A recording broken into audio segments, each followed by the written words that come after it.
नमस्कार, मैं हूं अंकुर और आप देख रहे हैं सत्य हिंदी का न्यूज बुलेटिन। एक नजर अब तक की सुर्खियों पर। केंद्र सरकार ने आरएसएस को लेकर एक बड़ा फैसला किया है। सरकार ने आरएसएस के कार्यक्रमों में सरकारी कर्मचारियों के शामिल होने पर लगी रोक को हटा दिया है। अब सरकारी कर्मचारी भी संघ के कार्यक्रमों में शामिल हो सकेंगे। 1966 में तत्कालीन कांग्रेस की सरकार ने ये बैन लगाया था। अब 58 साल बाद इसे रद्द कर दिया गया है। 9 जुलाई 2024 को सरकार की तरफ से जारी किए गए आदेश में कहा गया कि आरएसएस की गतिविधियों में सरकारी कर्मचारियों के हिस्सा लेने के संबंध में ये आदेश जारी किया जा रहा है। आगे लिखा है, समीक्षा करने के बाद ये निर्णय लिया गया है कि 30 नवंबर 1966, 25 जुलाई 1970 और 28 अक्टूबर 1980 को जारी हुए सरकारी आदेशों से राष्ट्रीय स्वयंसेवक संघ का नाम हटा दिया जाए। BJP IT cell head Amit Malviya ने भी इस फैसले की जानकारी दी है। केंद्र की मोदी सरकार के इस फैसले का कांग्रेस ने विरोध किया है। कांग्रेस महासचिव जयराम रमेश ने कहा कि फरवरी 1948 में गांधी जी की हत्या के बाद सरदार पटेल ने आरएसएस पर प्रतिबंध लगा दिया था। इसके बाद अच्छे आचरण के आश्वासन पर प्रतिबंध को हटाया गया। इसके बाद भी आरएसएस ने नागपुर में कभी तिरंगा नहीं फहराया। 1966 में आरएसएस की गतिविधियों में भाग लेने वाले सरकारी कर्मचारियों पर प्रतिबंध लगाया गया था और ये सही निर्णय भी था। उन्होंने आगे लिखा कि 4 जून 2024 के बाद प्रधानमंत्री और आरएसएस के बीच संबंधों में कड़वाहट आई है। 9 जुलाई 2024 को 58 साल का प्रतिबंध हटा दिया गया, जो अटल बिहारी वाजपेयी के प्रधानमंत्री कार्यकाल के दौरान भी लागू था। मेरा मानना है कि नौकरशाही भी अब निक्कर में जा सकती है। संसद का बजट सत्र आज से शुरू हो गया है और इस दौरान नीट परीक्षा में कथित गड़बड़ी को लेकर हंगामा हुआ। विपक्ष लगातार नीट परीक्षा में कथित धांधली को मुद्दा बना रहा है। प्रश्नकाल के दौरान विपक्ष के नेता राहुल गांधी और अखिलेश यादव भी बोले, जिनके सवालों के जवाब देने के लिए केंद्रीय मंत्री धर्मेंद्र प्रधान मौजूद थे। कांग्रेस नेता राहुल गांधी ने नीट परीक्षा में कथित धांधली पर कहा कि लाखों बच्चों के भविष्य के साथ खिलवाड़ हुआ है और भारत की परीक्षा व्यवस्था में गड़बड़ी है। उन्होंने कहा कि न सिर्फ नीट बल्कि सभी बड़ी परीक्षाओं में बेहद गंभीर समस्याएं हैं। राहुल गांधी ने धर्मेंद्र प्रधान पर निशाना साधते हुए कहा कि उन्होंने खुद को दोषी ठहराने की जगह हर किसी को दोषी ठहरा दिया है। उन्होंने कहा कि उन्हें तो ये भी लगता है कि यहाँ जो कुछ हो रहा है उसके मूल तत्वों को शिक्षा मंत्री भी समझते हैं या नहीं। राहुल गांधी ने कहा, ये लाखों बच्चों के भविष्य का सवाल है और पैसे के बल पर परीक्षा का सौदा संभव है। इस पर धर्मेंद्र प्रधान ने प्रतिक्रिया देते हुए राहुल गांधी के बयान को दुर्भाग्यपूर्ण बताया और कहा कि पूरी परीक्षा व्यवस्था पर सवाल उठाना गलत है। लोकसभा में समाजवादी पार्टी के मुखिया और कन्नौज से सांसद अखिलेश यादव ने शिक्षा मंत्री धर्मेंद्र प्रधान से कई तीखे सवाल पूछे और कहा, ये सरकार किसी और चीज का रिकॉर्ड बनाए ना बनाए, पेपर लीक का रिकॉर्ड जरूर बनाएगी। अखिलेश यादव ने कहा कि मुझे इसके बैकग्राउंड में नहीं जाना कि कब, कैसे, किस संस्था को बनाया गया है। पूरे देश के छात्र इस पर आंदोलित थे। लगातार अखबार और सीबीआई के जांच के बाद चीजें सामने आ रही हैं। लोग पकड़े जा रहे हैं, जेल भेजे जा रहे हैं। इसके बाद धर्मेंद्र प्रधान पर हमला बोलते हुए अखिलेश यादव ने कहा, ये मंत्री जी जब तक रहेंगे तब तक बच्चों को न्याय नहीं मिलेगा। प्रधानमंत्री मोदी ने बजट सत्र शुरू होने से पहले संसद के बाहर कहा कि पिछले संसद सत्र के दौरान विपक्ष ने उनकी आवाज को दबाने की कोशिश की। पीएम मोदी ने कहा कि 2.5 घंटे तक देश के प्रधानमंत्री का गला घोंटने का, उनकी आवाज को रोकने और दबाने का लोकतांत्रिक परंपराओं में कोई स्थान नहीं हो सकता। पीएम ने विपक्ष पर इशारा करते हुए कहा कि इसका उन लोगों को कोई पश्चाताप तक नहीं है और ना ही दिल में दर्द है। इसके आगे पीएम मोदी ने कहा कि वो आग्रह पूर्वक कहते हैं कि देश की जनता ने उन्हें देश के लिए भेजा है, न किसी दल के लिए भेजा है। उन्होंने कहा कि सदन दल के लिए नहीं बल्कि सदन देश के लिए है। पीएम मोदी ने कहा कि पिछले सत्र में विपक्षी दलों ने कोशिश की कि मैं संसद में बोल ना सकूं।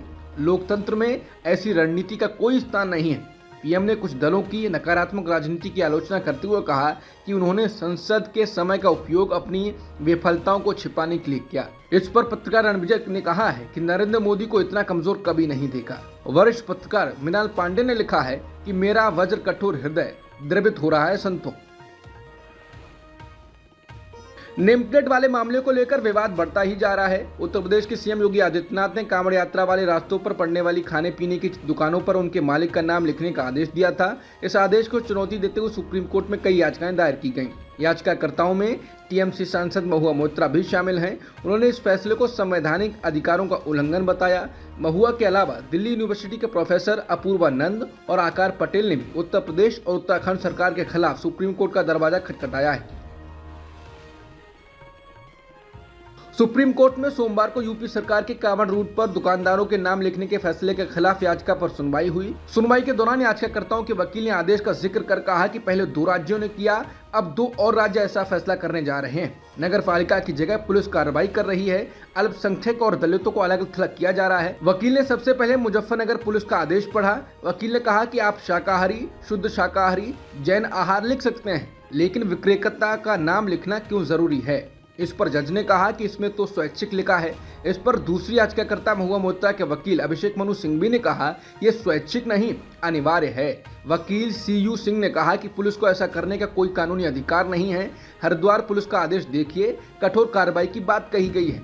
यह हजारों किलोमीटर का रास्ता है, लोगों की आजीविका प्रभावित की जा रही है। इस पर सिंघवी ने कहा कि दुकानदार और स्टाफ का नाम लिखना जरूरी क्या गया है। ये एक्सक्लूजन बाय आइडेंटिटी है। नाम ना लिखो तो व्यापार बंद, लिख दो तो बिक्री खत्म। कांवड़ रूट पर खाने वाली दुकानों पर नेम प्लेट लगाने के विवाद पर सुनवाई करते हुए सुप्रीम कोर्ट ने कहा कि क्या कांवड़िया भी ये उम्मीद करेंगे कि खाना विशेष श्रेणी के मालिक द्वारा पकाया जाए और विशेष समुदाय द्वारा ही उगाया जाए। फिर जस्टिस भट्टी ने अपनी बात बताई। उन्होंने कहा कि केरल में एक शाकाहारी होटल है जिसे हिंदू चलाता है और एक है जिसे मुस्लिम चलाता है। उस राज्य के न्यायाधीश के रूप में मैं वहां जाता था जिसे मुस्लिम चलाता था। वो अंतर्राष्ट्रीय मानकों को बनाए रख रहे थे। लखीमपुर खीरी में हिंसा के मामले में जेल में बंद पूर्व केंद्रीय मंत्री अजय मिश्रा टेनी के बेटे आशीष मिश्रा को जमानत दे दी गई है। हालांकि सुप्रीम कोर्ट ने ट्रायल कोर्ट को लखीमपुर खीरी हिंसा मामले में सुनवाई तेज करने और टाइम फिक्स करने तक का निर्देश दिया। मध्य प्रदेश के रीवा जिले के मनगवा थाना क्षेत्र में जमीन के विवाद के दौरान खौफनाक वारदात हुई। वारदात से जुड़ा वीडियो भी वायरल है।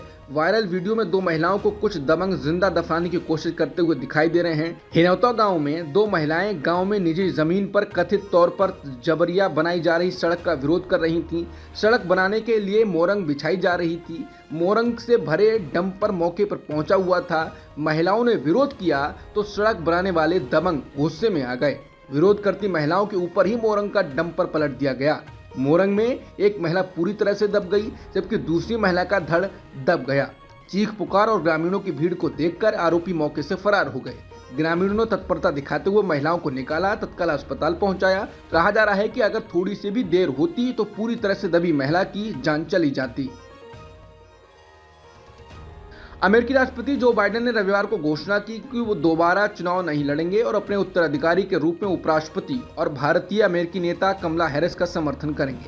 रिपब्लिकन उम्मीदवार डोनाल्ड ट्रंप के खिलाफ 2024 के राष्ट्रपति पद की दौड़ से हटने के लिए डेमोक्रेटिक पार्टी के भीतर से बाइडेन पर जबरदस्त दबाव था, लेकिन यह घटनाक्रम ट्रंप को भी परेशान करेगा। वो अब अपने अभियान को फिर से व्यवस्थित करने के लिए मजबूर हैं। अभी तक उनका पूरा अभियान पूरी तरह से उनके पूर्व प्रतिद्वंदी बाइडेन पर केंद्रित था। हालांकि अपनी शुरुआती प्रतिक्रियाओं में ट्रंप की टीम ने कहा है कि हमला हैरिस के आने पर डेमोक्रेट्स की स्थिति और भी खराब होने वाली है। सूर्य कुमार यादव को हाल ही में टीम इंडिया का नया T20 कप्तान बनाया गया है। सूर्या को श्रीलंका सीरीज के लिए कप्तानी का जिम्मा मिला है। हार्दिक पांड्या को भी इस टीम में जगह मिली है, लेकिन उन्हें उप कप्तानी की भी जिम्मेदारी नहीं दी गई है। अब खुद चीफ सिलेक्टर अजीत अगरकर ने इसके पीछे का कारण बताया है। अजीत अगरकर ने और टीम इंडिया के नए हेड कोच गौतम गंभीर ने पहली बार साथ में प्रेस कॉन्फ्रेंस की। इस दौरान सूर्या को कप्तान बनाए जाने को लेकर कहा कि सूर्य कुमार यादव को कप्तान बनाया गया क्योंकि वो इसके लिए एक योग्य कैंडिडेट हैं। वो T20 के सर्वश्रेष्ठ बल्लेबाजों में से एक हैं। आप ऐसा कप्तान चाहते हैं जो सभी मैच खेले। इस वजह से सूर्या को ये जिम्मेदारी दी गई है। विराट कोहली और रोहित शर्मा ने T20 के वर्ल्ड कप जीतने के बाद इस फॉर्मेट को अलविदा कहा था। यहां से लगातार इस बात को लेकर चर्चा होने लगी कि दोनों प्लेयर्स वनडे या टेस्ट टीम के साथ कब तक रहेंगे। इस सवाल का जवाब खुद इंडियन हेड कोच गौतम गंभीर ने दिया है। हेड कोच ने कहा कि दोनों प्लेयर्स ने दिखाया है कि वो बड़े मंच और बड़े टूर्नामेंट्स में क्या कर सकते हैं। चाहे वो T20 विश्व कप हो या फिर वनडे विश्व कप। मैं निश्चित रूप से कह सकता हूं कि दोनों में बहुत क्रिकेट बाकी है। अभी चैंपियंस ट्रॉफी और ऑस्ट्रेलिया का बड़ा दौरा होना है और ये दोनों निश्चित रूप से वहां अच्छा प्रदर्शन करने को उत्साहित होंगे। अगर उनकी फिटनेस बरकरार रहती है तो वो 2027 वनडे विश्व कप का भी हिस्सा हो सकते हैं। अब तक की सुर्खियों में इतना ही। बाकी खबरों के लिए बने रहिए सत्यहिंदी.com के साथ।